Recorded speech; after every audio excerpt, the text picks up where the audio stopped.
Hello guys. Tayo ay magluluto ng version ko naman to ng ano guys seafood. Pero hipon lang siya guys. Hindi na ako nagkukuha ng iba kasi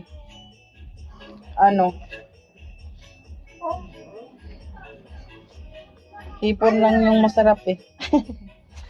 Well, hindi na masyado kasi mataba ngayon guys. Yung mga crab, ayan. Unahin muna natin ang dairy cream. Dairy cream talaga ang pang ano nito guys. Yan.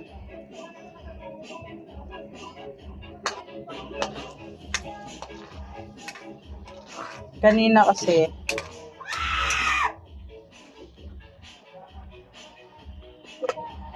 ayan na guys. Na ano na. Ilalagay ko na yung ano guys. Garlic. Version ko to guys Bahala kayo kung anong gusto nyong version. Basta ito, version ko. Version ni Bisaya Family. Yan.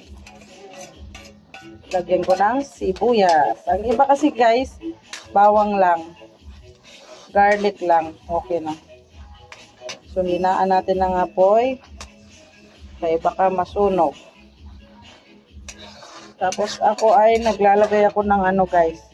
Optional lang naman to guys kung gusto nyo ng ano. Ako nilagyan ko ng rino.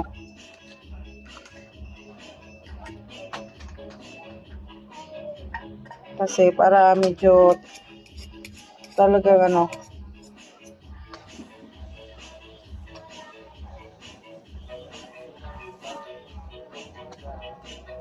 Kasi pag hindi mo durugin kasi medyo na ano siya. Tapos naglalagay ako ng cubes. Yung iba kasi hindi na. Pero ako guys kasi bawat luto ko kahit anong putahe, meron talagang cubes. Yan. Tapos, basta version ko to guys naglalagay akong tomato sauce. Pero unti lang guys, unti lang. Para lang ano.